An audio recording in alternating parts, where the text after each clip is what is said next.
Welcome to City Vision University's podcast, providing book summaries of books on rescue missions, city missions, and the Salvation Army. I want to transport you back in time for a second. Oh, I love a good time travel scenario. Where are we going? Close your eyes and just imagine the biting, damp cold of a London winter. We are in 1840. Okay, setting the scene. Lots of smog, I imagine. Oh, absolutely choking on it. We are stepping off these soot-stained cobblestone streets, pushing our way through these heavy wooden doors, and stepping inside the crowded gaslit walls of the Mechanics Institution on Southampton buildings. Right in the thick of it. Exactly. You can practically smell the wet wool coats, the burning coal, and the air is thick, not just with the city smoke, but with this almost electric tension. Because it wasn't just a friendly gathering. No, not at all. The murmurs echoing off the brick walls, they are not polite, hushed tones of some standard academic debate. This is essentially an intellectual war zone. The people packed into these pews are wrestling for the very future of human society. It is such a remarkable scene to visualize, primarily because what we are witnessing is the collision of two completely fundamentally irreconcilable frameworks for human existence. Yeah. Irreconcilable is the perfect word for it. Right. Up on the platform, you have the intellectual heavyweights of the established moral and religious order of 19th century Britain. And they're gathered specifically to combat a radically new, aggressively utopian vision. A vision that didn't just want to reform things. Exactly. It didn't want to just tweak the existing world.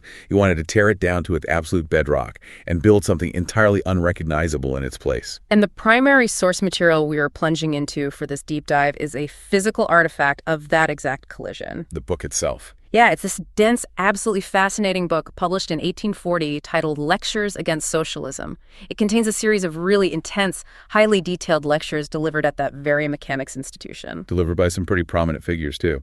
Right. Clergymen, academics, legal minds, all organized under the banner of the London City Mission. But before we venture a single step further, I really need to define our terms here. Good call. The language of 1840 can be a massive trap for a modern listener. It really can. So when we use the word socialism in this deep dive, we must completely divorce it from the modern political definitions you might hear debated on the news today. Yes, very important distinction. We are not talking about 20th century state ownership or, Marxist-Leninist geopolitical movements or even modern democratic tax policies. That distinction is really the only way to understand this text properly. Because in the specific vocabulary of 1840, socialism was actually the proprietary title of the rational system of society. A rational system. Right. It was this vast, comprehensive movement championed by a man named Robert Owen. And Owen wasn't some struggling philosopher in a basement. Oh, not at all. He was a profoundly wealthy industrialist, a mill owner, a philanthropist who genuinely believed he had discovered the immutable mathematical and scientific laws of human nature. He thought he solved the puzzle of humanity. Pretty much. His version of socialism proposed creating highly regimented, localized utopian communities. He literally called his architectural models parallelograms. Parallelograms, just so clinical. Highly structured. And in these communities, private property, traditional religion, and conventional marriage were just completely eradicated. Right. So he wasn't aiming for a few new laws. He was aiming to create a new species, essentially. Which is a great way to put it. And because we are exploring a historical text that just crackles with fierce political, religious, and social arguments, I need to state our operating principle very clearly right up front. The ground rules for the deep dive. Exactly. We're absolutely not taking sides in this deep dive. Our goal is strictly to impartially report on the content provided in these historical sources. It's laying out the facts of the debate. Right. We are here to unpack the arguments made by the London City Mission and to explore the radical, world-altering ideas of Robert Owen that they were desperately trying to counter. We want you to understand this pivotal ideological clash exactly as it was experienced by the people living through it. We're acting as historical translators. Yes. We are not endorsing the viewpoints of either the missionaries or the Owenites. We just want to convey the immense weight of the ideas contained in the original source material. It's like we're conducting an archaeological dig into the history of ideas. By examining these lectures, we uncover the foundational arguments that shaped how people right in the midst of the Industrial Revolution viewed human nature, morality, and social responsibility. Okay, let's unpack this. To grasp the sheer panic felt by the London City Mission, we really have to understand the mammoth scale of Robert Owen's movement. It was huge. When you read the final lecture in this book, the one delivered by Reverend Robert Ainsley, it becomes immediately apparent that the Owenites were not like some fringe debate club meeting in the back of a pub. No, not at all. This was a highly funded, ruthlessly organized machine. It really was an ideological empire operating at an industrial scale. I mean, Reverend Ainsley, almost with a sense of awe at his opponents, honestly breaks down the staggering logistical numbers. Let's hear the numbers. By the time these lectures were given in 1840, Owen's movement had formally divided England and Scotland into 14 distinct administrative districts. 14 districts. And within those districts, they had established 61 charter branches. This was a massive, bureaucratic, systematized rollout of an entirely new worldview. I'm looking at Ainsley's notes on their media presence right now, and the sheer volume is breathtaking. He notes that the Owenites employed both paid and honorary social missionaries who just traveled the country constantly. Pushing the message everywhere. Right. In a single year, they distributed over 500,000 tracts. 500,000? Yeah. The Central Board and the London Tracts Committee alone published about 360,000 of those. That's hard to even conceptualize for that era. I know. Let's put that in context for you. Think about the physical logistics of printing, sorting, and distributing 500,000 pamphlets in 1840. We're talking hand-cranked presses. Exactly. Hand-cranked are like early steam presses, horse-drawn carts, the absolute infancy of the railway system, and people literally standing on muddy street corners handing these things out one by one. It really is like an immense locomotive of ideology just barreling across the countryside. So the magnitude of that effort forces us to ask what was driving them. Like, why pour such colossal fortunes and physical labor into this? To understand that, we really have to look through their eyes at the society around them. You have to see what Owen saw. Which is pretty grim. Extremely grim. Owen looked at 1840s Britain, a Britain currently choking on the smog of the Industrial Revolution, where children were working 14-hour shifts in textile mills. Just horrific conditions. Right, and families were crammed into disease-ridden workhouses. He saw all of this, and he categorized it all as the old moral world. The old moral world. He really liked his branding. He did. The lecturers actually quote Owen directly declaring that the whole of the existing state of society was, quote, one compound of ignorance, vice, misery, and irrationality. Wow. He didn't mince words. Not at all. He didn't view human history as a slow progression toward enlightenment. He viewed it as a catastrophic, tragic mistake. He went so far as to call every participating member of church and state insane, didn't he? Yes, insane and irrational for continuing to operate under those old rules. Owen fundamentally believed that human beings had been misinstructed from the very moment of infancy. So if the whole foundation is rotten, his proposed solution is to introduce his new moral world. Right, which he boldly billed as a rational religion. A rational religion. Mm. And he made the astonishing claim that this system was entirely new to the world. Yes, completely free from the errors of the past. He was utterly uncompromising on that point.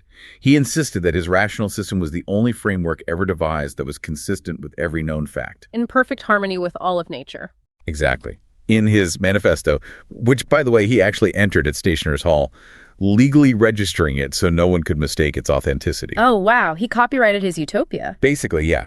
In that manifesto, he explicitly stated that his new system and the old system were perfectly distinct and could never be hybridized. They could never mix. Right. He wrote that the old system was entirely founded on error and required a vast architecture of universal falsehood to support it, whereas his new system was based purely mathematically on truth. The juxtaposition there is just fascinating to me. On one hand, Owen completely despises the old moral world and claims every existing institution is founded on ignorance and vice. Sure. Yet, when he constructs his own movement, he essentially builds a mirror image of the very institutions he is trying to destroy. Oh, entirely. I mean, think about it. He uses missionaries, he prints tracts, he organizes local branches, he even brands it a rational religion. It seems incredibly contradictory that a man trying to escape the old world would utilize the exact blueprints of a traditional church to build his new one. What's fascinating here is how deeply that psychological and organizational contradiction runs through the heart of Owen's enterprise. Yeah. Yes, Reverend Ainsley targets this brilliantly in his lecture. Owen, despite his militant anti-religious stance, continually adopted deeply religious, almost prophetic language to grant authority to his system. Prophetic language? Like what? Well, Ainsley points out that Owen hinted his new system of truth was, quote, derived direct from the supreme power of the universe. Wait, really? From the supreme power? Yes, he spoke to his followers about leading them to the mansions of bliss. Okay, that reads less like an industrial treatise and way more like a sacred text. Exactly. He rejects all historical theology, but then tells his audience that his weapon of mighty power, his specific version of truth, has been revealed to him alone. Ainsley actually quotes Owen directly, saying, let me find it. It has been permitted to me to comprehend clearly the true and only road to this great and glorious result. To the listener sitting in the pews in 1840, that sounds exactly like a prophet demanding absolute submission to a new divine revelation. Which completely explains the existential dread felt by the London City Mission. Oh, absolutely. They didn't view Robert Owen as merely an eccentric political philosopher or, a misguided economist. They recognized him as the founder of a rival religion. An entirely atheistic religion attempting to supplant Christianity as the foundational pillar of the British Empire. So, to understand why the lecturers felt so threatened, we have to move past the organizational structure and examine the absolute bedrock of their clash. The theological gulf. Right. Before they could argue about economics or the family, they had to argue about the fundamental nature of reality itself. The ultimate battleground. Atheism versus theism. It is no accident that the very first lecture in the book is titled, Is There a God? Delivered by Reverend Ainsley. Yes, and it's immediately followed by Reverend John Garwood's lecture, Is the Bible of Divine Authority? They understood that if Owen won the argument about God, the rest of society would inevitably fall to his system. The source texts meticulously document Owen's rejection of a supreme intelligent being. When he was pressed by his critics to define the animating power of the universe, the socialist tracts usually retreated to these vague, mechanistic terms. What kind of terms? They described it merely as a mysterious power which directs the atom and controls the aggregate of nature. Directs the atom. They argued that human intellectual capacity simply wasn't advanced enough to offer anything more than probable conjectures about this power. But the crucial point for Owen was his vehement opposition to the idea that this power possessed consciousness or organized intelligence, or that it should ever be personified. And he was aggressively militant about erasing that personification, wasn't he? Very militant. The lecturers recount Owen stating that all ceremonial worship of this mysterious cause proceeds from pure ignorance and offers zero utility to mankind. He took it even further than that during a public debate. Oh, right, the book burning comment. Yes. He reportedly stated that if all the millions of religious books in the world, specifically including the Bible, could be collected into one immense pile and consumed by fire until not a single fragment remained. I still can't believe he said this publicly. He did. He said, the conflagration would be the greatest blessing that could now be conferred upon the human family. I mean, to publicly advocate for the incineration of the Bible in 1840s England, that is to declare total uncompromising war on the culture. It was incredibly shocking. And Garwood and Ainsley seize upon this radicalism to expose what they view as the extreme intellectual instability of Owen's foundation. Because Owen's ideas kept changing, right? Exactly. The London City Mission highlighted a glaring problem. Owen's so-called fundamental facts of human nature, which he claimed were immutable, scientific laws kept fluctuating. Right. In 1823, Owen published 12 foundational propositions. But then by 1835, he had expanded them to 20. And then 2 years later, in 1837, his outline of the rational system reduced them down to 5 fundamental facts. Garwood asks a devastating question of the audience here. He asks, if these are truly the eternal, unchangeable laws of nature, akin to gravity, how can the founder of socialism constantly alter their number and definition? It's a great point. How can a man claiming to be an infallible guide to truth fall into such shifting contradictions? While Owen's principles seem to be written in sand, The Christian lecturers firmly planted themselves on centuries of established philosophical and historic testimony. Ainsley really delivers a masterclass in natural theology here. He does. He points the audience to the immense ordered complexity of the physical universe, the predictable orbits of the planetary system, the astonishing reducible complexity of the human eye. The classic teleological point. Exactly. Design inherently requires a conscious designer. He even reaches back to the 17th century French philosopher René Descartes, deploying the famous cogito ergo sum, I think, therefore I am. Right? Arguing that the very existence of our conscious thinking minds points undeniably to a conscious thinking creator. They are contrasting the solid evidentiary claims of historic Christianity against Owen's fluid experimental philosophy. If we connect this to the bigger picture, we can really see the monumental stakes of this debate. By attempting to remove the concept of a conscious, intelligent God, Owen was attempting to delete the entire metaphysical operating system of 19th century Britain. The entire operating system. Because in that era, the belief in an intelligent creator wasn't just a private spiritual comfort. It was the sole anchor for absolute morality. It provided the basis for the rule of law. Yes, for personal civic duty and for the very concept of objective right and wrong. I like to picture Owen's view of the universe as this colossal, impossibly complex clockwork automaton, gears turning, springs unwinding, everything in motion. A giant machine. Exactly. But in Owen's universe, there is no clockmaker. The machine just runs blindly on its own momentum. But if you accept that premise, a massive problem emerges. If the universe is just atoms bumping into each other, directed by an unthinking, mysterious power, why should any single gear in that machine care about being good or rational or cooperative? That's the million-dollar question. Right.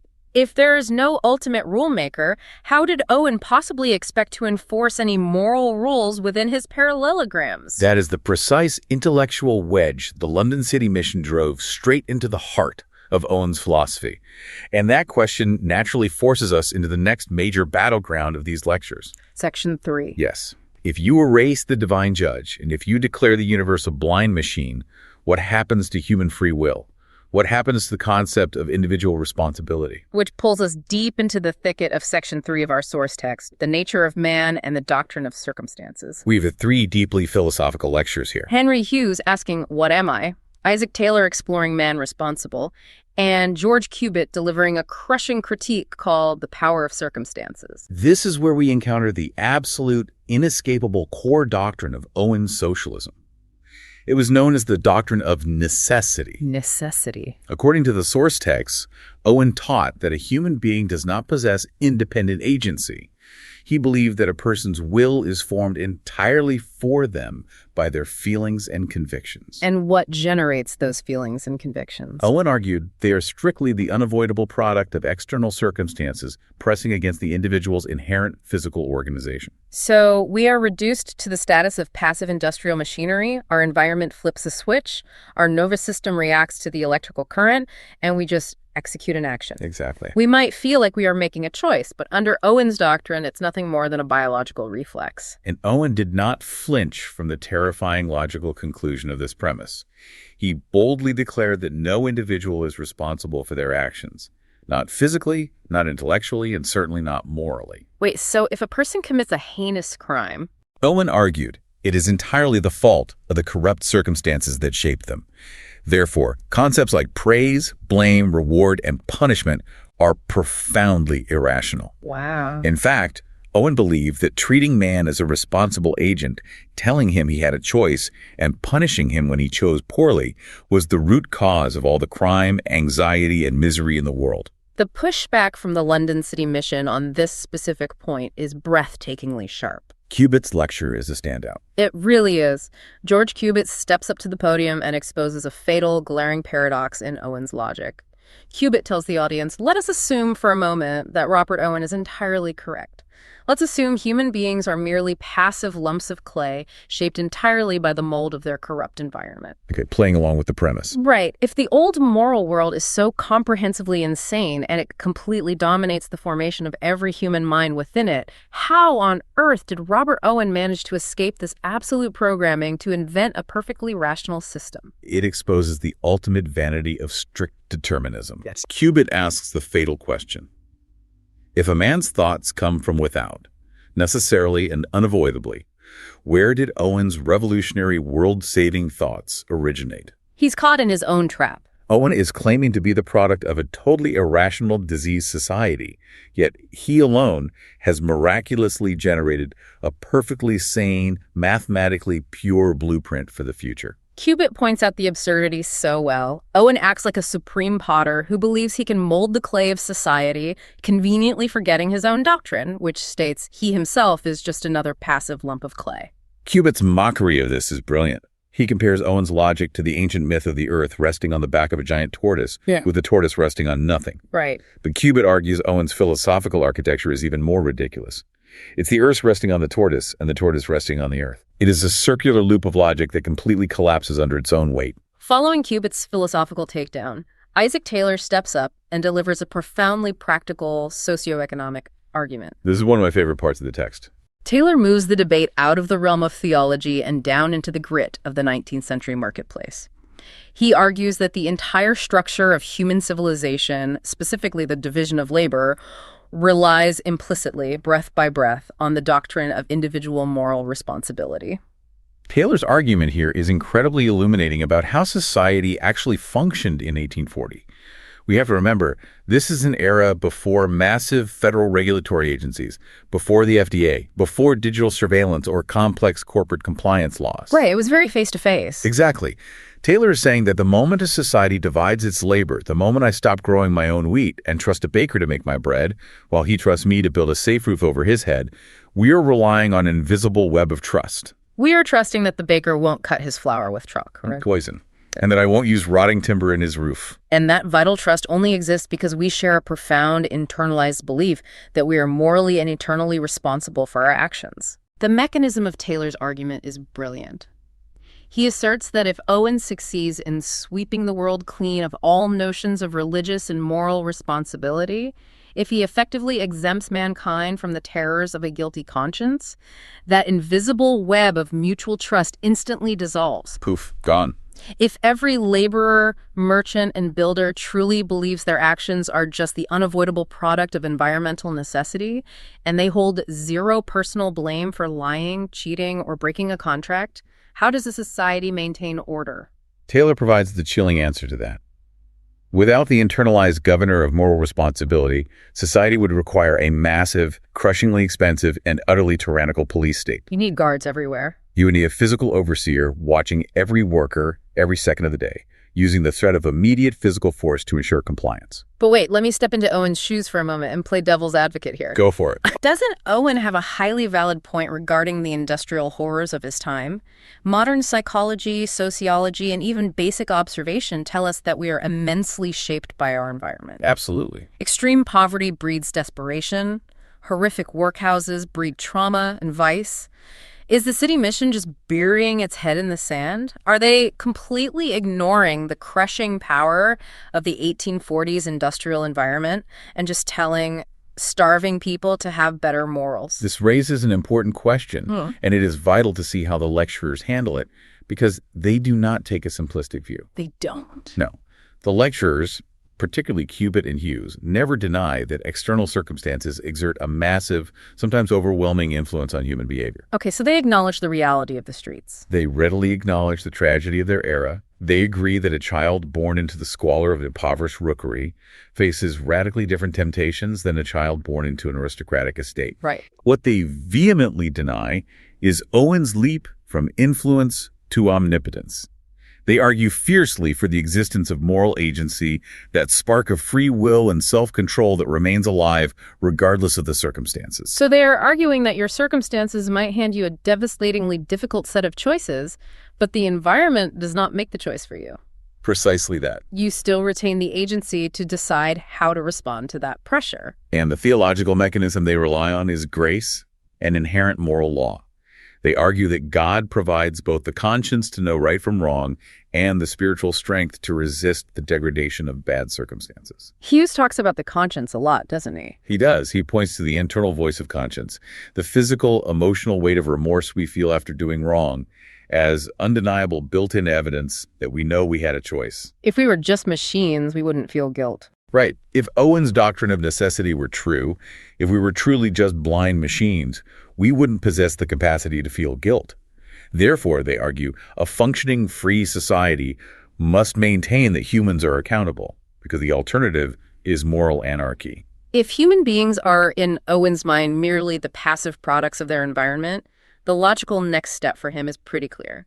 If you cannot reform the internal soul of the human, you must completely tear down and redesign the external physical and economic environment that shapes them. Which brings us to the sweeping societal changes critiqued in Section 4, the radical reconstruction of society and economics. Reverend Baptist W. Knoll and Reverend Ainsley take the lead here in dissecting Owen's utopian blueprint. And Owen's vision was uncompromising.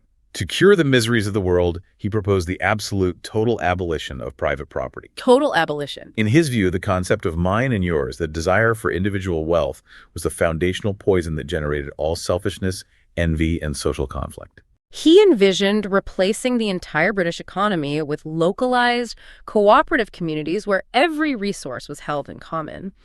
But as I read through the text, Ainsley points out an irony so massive it borders on the comical. The financing of the utopia. Yes. While Owen's socialist missionaries were out preaching the absolute evils of capitalism and private wealth, they were simultaneously holding meetings to discuss forming a joint stock company to fund the construction of their utopian parallelograms. It is a stunning contradiction that Ainsley happily weaponizes. The Owenites were literally circulating prospectuses advising wealthy capitalists that investing in these socialist communities could yield a reliable financial dividend.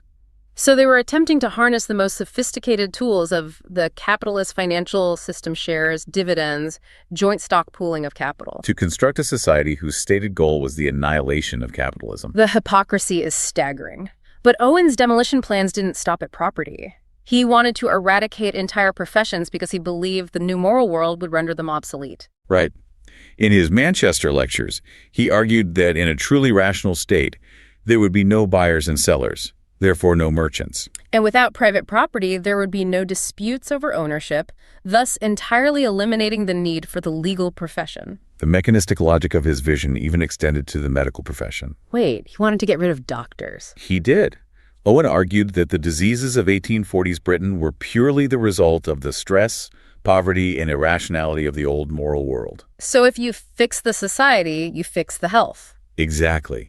He proposed that in his utopia, children would be taught the scientific laws of anatomy and physiology so perfectly from birth that they would know exactly how to preserve their own health. Unbelievable. Consequently, disease would naturally vanish, and the entire medical profession would simply cease to exist. Let's pause and process the extreme rationalism required to believe that. He honestly argued that teaching a child anatomy would mechanically eradicate infectious disease. It's incredibly naive. But of course, the profession he loathed above all others, the one he blamed most for the insanity of the human race, was the priesthood. Oh, absolutely. He demanded that the order of the priesthood be terminated forever. He viewed them as the primary agents perpetuating the psychological bondage of the masses. Reverend Knoll pushes back against this economic and societal teardown by fiercely defending the historical, measurable track record of Christianity as an engine of social good. Knoll does a great job of moving from theory to historical fact. Owen claimed traditional religion only functioned to enforce misery. Knoll counters by wielding recent, undeniable historical facts. He talks about Wilberforce, right? Yes, he points to William Wilberforce, demonstrating how Wilberforce's deep, Orthodox Christian convictions were the direct catalyst for his relentless, lifelong battle to abolish the horrors of the slave trade. And he brings up John Howard, too. Right. John Howard, whose Christian conscience drove him to dedicate his life to exposing and reforming the squalid, disease-ridden prison systems across Europe. Knoll is demanding the audience look at the evidence. He is arguing that traditional religious responsibility does not create passive slaves to the status quo. It creates highly motivated activists who drive massive, structural social reform. It was the Christian conscience, feeling the moral weight of human suffering, that saw the evils of the industrial world and actually did the agonizing practical work of reforming them. Knoll contrasts this with Owen's approach, which is just retreating to an isolated utopian commune and waiting for human nature to magically reset itself. Furthermore, Knoll explains the economic mechanism of the gospel. But universally condemning injustice and strictly mandating charity, traditional religion provides a vital moral framework where the rich are spiritually and socially obligated to assist the destitute. So to abolish that shared moral framework as Owen desired would not liberate the poor, Noel argues. No, it would strip them of their only moral shield, leaving the weak entirely at the mercy of the strong in a cold, mechanistic universe. Here's where it gets really interesting, though. Let's look back at Owen's demand to abolish the priesthood. He argued that priests were parasites who extracted money from the public to teach irrational doctrines. Okay. Yet, when Reverend Ainsley investigates the actual daily operations of the socialist movement, what does he find? He finds a mirror image of the very thing Owen detested. Exactly. Ainsley reveals that the socialists had organized their own order of highly paid missionaries and stationed lecturers. And how was this new secular priesthood funded? They were supported by a general fund, by charging penny admissions at the doors of their lecture halls, and through various mandated community and district funds. Ainsley spotlights the sheer hypocrisy of denouncing Christian ministers for being supported by their congregations, while the socialists are literally charging a toll at the door to hear their own priests preach the doctrine of necessity and atheism. But of all the institutions Owen sought to destroy, property, law, medicine, theology, none of his proposals ignited a more visceral, absolute outrage from the London City Mission than his plan to abolish the traditional family. This was the true flashpoint of the 1840 debate. Section 5. Yes. Richard Matthews, a prominent barrister at law, dedicated his entire lengthy lecture to the most pressing question of the controversy. Is marriage worth perpetuating? Matthews had to address this because Owen's rhetoric regarding marriage was violently hostile. Owen didn't just suggest reforms to marriage laws, he denounced the very institution of permanent marriage as an evil invention of the priesthood. He openly called it satanic. He claimed it was the primary cause of human misery because it legally and socially forced individuals to swear to love each other for life. And remember, according to Owen's doctrine of circumstances, a human being has absolutely no control over their feelings or affections. Owen's mechanistic logic was devastatingly consistent here. If your feelings of love and affection are forced upon you by your physical organization reacting to external circumstances, it is physically impossible for you to promise to love someone tomorrow, let alone for the rest of your life. Because your circumstances might change. Exactly. Therefore, Owen proposed that in his new moral world, the concept of permanent marriage would be abolished. Men and women should associate only as long as mutual affection naturally lasts. And when it fades. The moment that affection fades, produced by a change in circumstances, the union should be instantly dissolved without any legal, financial, or social friction whatsoever. He essentially wanted to reduce human marriage to an at-will labor contract, or, like a modern, no-strings-attached monthly subscription service. That's a great analogy. You show up as long as it benefits you, and the moment it becomes difficult or you lose interest, you cancel the subscription and walk away. But Richard Matthews, utilizing his deep legal expertise, steps up and absolutely shreds this utopian fantasy. Matthews delivers a blistering, emotionally resonant counter-argument. He characterizes Owen's proposed marital system as a rope of sand. A rope of sand. Yeah. Meaning it just falls apart the second you apply any tension to it. Exactly. He argues that Owen's vision is not liberation from bondage. It is an invitation to absolute societal degradation, and specifically, it is a system that mathematically ensures the destruction of women and children. Matthews argues that by removing the legal, moral, and social permanence of marriage, you strip away the only protective barrier the vulnerable possess. Reducing human relationships to the transactional biological level of bestial herds, as he puts it. We really have to remember the legal reality of 1840 here. Women had incredibly limited economic avenues and legal rights. Right. Matthews is pointing out that traditional permanent marriage backed by the full weight of the church and the state is the mechanism that forces a man to remain economically and socially responsible for his family, even when his fleeting affections wane. Matthews argues that historic Christianity, by insisting on the unbreakable sanctity of the marriage bond, was the very force that elevated women from being viewed as mere disposable property to being recognized as equal, permanent partners in the human endeavor. Under Owen's frictionless system, Matthews warns, a woman could dedicate her youth to a man, bear his children, and then be cast aside like a vile weed the moment he finds someone younger or his circumstances change. To fully understand the depth of this clash, we have to look at what each side fundamentally valued regarding human happiness. Owen, driven by his doctrine of necessity, believed that happiness was purely about avoiding pain and seeking pleasure. Right. He believed that by removing the legal trap of permanent marriage, he was freeing people from artificial friction. If it hurts, leave. If it requires effort, it must be unnatural. But the lecturers, and Matthews in particular, view that definition of happiness as incredibly shallow and ultimately destructive. I want you, the listener, to pause and consider this from their perspective. Can a society actually raise the next generation of resilient humans? Can it build lasting, deeply rooted communities if the foundational atom of society, the family unit, can be legally canceled at any moment just because it requires difficult work? Matthews' core thesis is that true, profound human happiness in a marriage isn't found by escaping friction. It is forged by overcoming it. The Christian framework he defends posits that permanent marriage is a crucible. It forces two inherently selfish, imperfect people to bear each other's burdens, to learn patience, to practice forgiveness, and to sacrifice their immediate desires for the long-term good of the union and their children. The London City Mission prioritized duty, steadfastness, and moral endurance. They believe that enduring the hard times together, bound by a sacred oath, is what actually creates deep, unshakable human character. By trying to make it completely painless to walk away, Owen's system destroys the exact mechanism required to build moral maturity. And consider the logistical nightmare of the children. In Owen's system, because permanent families breed selfishness, children were to be removed and raised collectively by the community. Matthews viewed this as an unnatural, horrific severing of the deepest, most powerful biological and emotional ties humans possess. If we synthesize all of these lectures, the debate over marriage perfectly, microscopically encapsulates the entire overarching war of 1840. It really does. It is a battle between two completely irreconcilable definitions of what a human being actually is. Robert Owen views humans as passive, programmable machines who should be carefully managed by a sterilized environment to experience maximum pleasure and minimum pain. And the London City Mission views humans as active, morally responsible agents, called by an intelligent creator to exercise duty, to honor difficult commitments, and to achieve spiritual growth through moral struggle.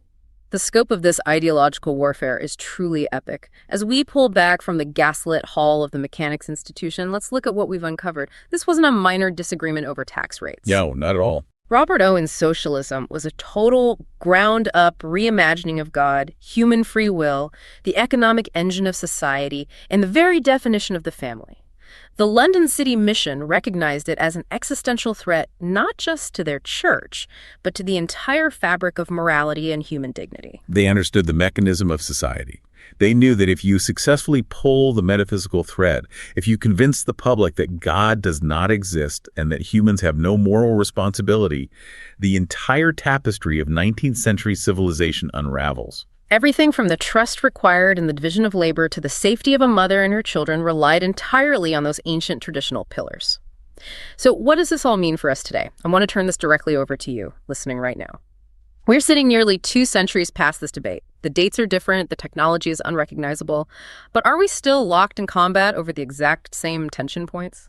We really are. We're still arguing passionately in modern courtrooms and university classrooms about how much a person's socioeconomic environment excuses their criminal behavior. We are still embroiled in intense cultural debates regarding the ideal structure, purpose, and permanence of the family unit. We are constantly, daily, trying to balance our desperate modern desire for individual freedom and frictionless happiness against our necessary societal duties and the need for long-term communal stability. Which leaves us with a deeply provocative thought to linger on long after this deep dive ends. We look back at 1840 and we clearly see these two distinct warring factions. But did the modern world actually end up becoming a strange, unintended hybrid of both? A hybrid? How so? Think about the architecture of our society today. On the surface, we clearly rejected Owen's absolute abolition of private property, and we certainly didn't abolish the legal institution of marriage. We maintained the city mission's structural framework. Right. But intellectually, psychologically, haven't we deeply embraced Owen's core premise? Oh. Look at our modern justice system, our approach to education, the entire field of modern sociology. We have largely culturally accepted the idea that external circumstances, psychological trauma, economic disparity, environmental pressures are the massive and sometimes primary drivers of human behavior. We really have. Have we, without fully realizing it, quietly adopted the socialist premise of environmental determinism, while still frantically trying to maintain the city mission's traditional framework of individual moral responsibility? Wow. We kept the old moral rules, but we fundamentally accepted the new psychological excuses.